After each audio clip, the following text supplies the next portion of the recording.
Right, well done people. I've had a good weekend and I'm just sorting out a few jobs on the vehicle, the old Tinker 109.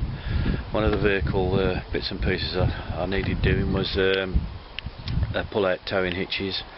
I've got a small tow ball on the front, on the front, and I fitted some of the D-shackles on the front, drilling the holes etc and replacing the bolts. And because the bolts on the series are sort of, I think 4 1/4, okay, I think 4 1/4 on the Defender. On the Defender I think 4 3/4. Anyway, they're half an inch longer on the Defender, so I used Defender ones. And I just went to the local supplier and bought myself 4 nuts, and I bought myself 4 nice 12mm bolts. So I'll whiz you around and show you those. So that's what I've fitted to match. There you go. And the next little problem or thing I've got is I love my 109, but what I'm going to do is sacrilege, is that nice side there. I'm going to cut a big hole in it, and I'm going to put side locker in.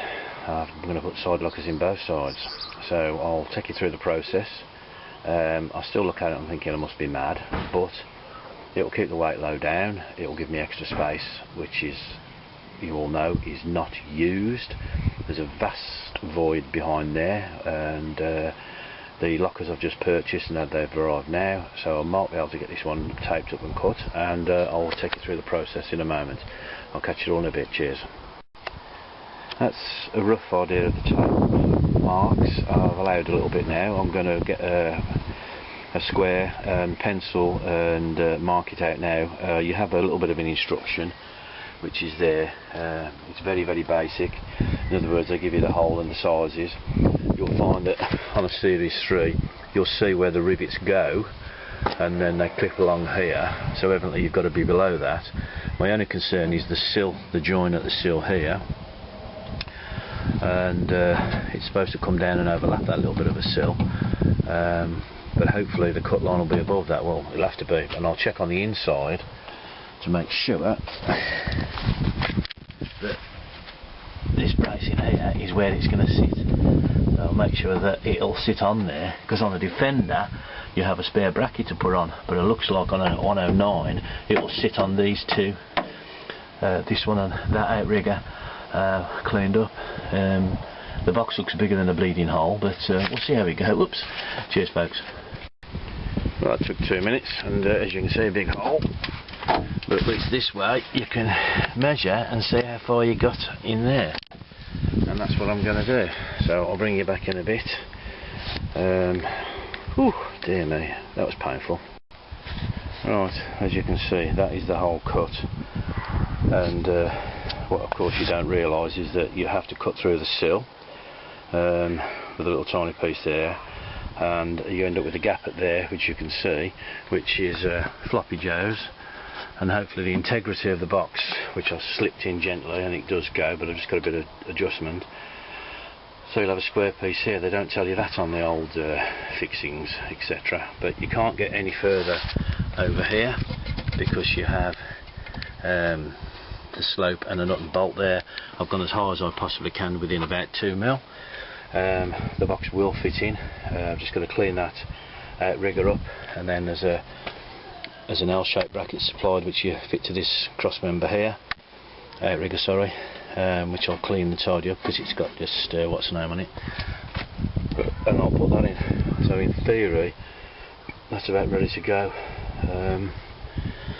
It all depends which side you put the anti-loose fitting, but I'm going to put it by the wheel side because it's easy to get at and bolt into, rather than the tight side here, and then I'm happy with that. But yeah, very precarious. I'm not happy with that corner piece there, but I've gone as far as I can. I've actually said it says 212, I've gone to 205. I managed to get 7mm across, but yes, just going to put my grinder on and my disc just to take a few of the rough edges off. I'll take the tape off, clean it, I was going to paint the box on the outside, take the rubber seal off, which you pull off, and give it a quick paint on the green to match the side, but I'm just going to do the cover. I think I'm just going to spray the cover, so I'm going to put this in, put a couple of pop rivets in to hold it, and I'm going to spray the cover. I'm going to spray the two covers first before I put the other one on, so I'll try and get them sprayed later on today or tomorrow, but I'll put this in. I don't mind a little bit of black on the outside. You will see a little bit of that, but it's got that sort of like textured black, and that's about it. So I'll bring you back in a bit to that. Sorry, a bit of a chat there, but yeah, it can be done. It does fit a 109. I'll come back in a bit with it sort of temporary in place in a bit. Cheers. Right, as you can see, the box is in. It is as far forward as I can get it, and you end up with a 109 anyway. A section there that is sticking out. It shouldn't be any problem with the wheel or tyre, but it's worth taking note on that. So yes, they will fit in a 109, but it's not as easy and it's not as pretty as you'd want it to be.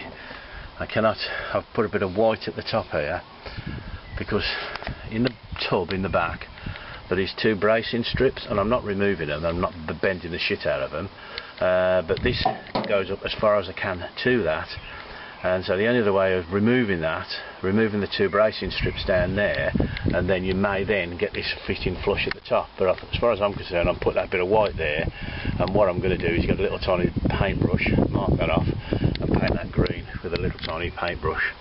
I've left the black outer. I've took the rubber off, of course, the pop rivet, and of course if you can't get a pop riveter, get a decent one. This one's not too bad at all, and if you can't get in, of course, just pack your washers behind your pop rivet, and you'll be able to get in there quite easily. One or two are not brilliant, but once I put the L-shaped bracket on underneath, which I won't take you to there, it's fitted in here alright. That is quite rigid. I'm going to put the anti-loose fitting hole and put the anti-loose fitting in and lock that up. It's a nice tight seam down here. I'm not going to put any gunk in there. I've actually put some filler at the back there, which is down there, a caulking type of frame sealer. So once that's gone off, I would like a darker colour, but I'll paint it. I couldn't get the pop rivets in anymore. I can't get at those at the back, by the way, so it's really tight. And there you go, and I've put the anti-loose there because at least I can get the anti-loose fitting in, tightened up, sorted. So there's one box pretty much in. It's a bit windy, but I might be able to paint the two covers today. Cheers.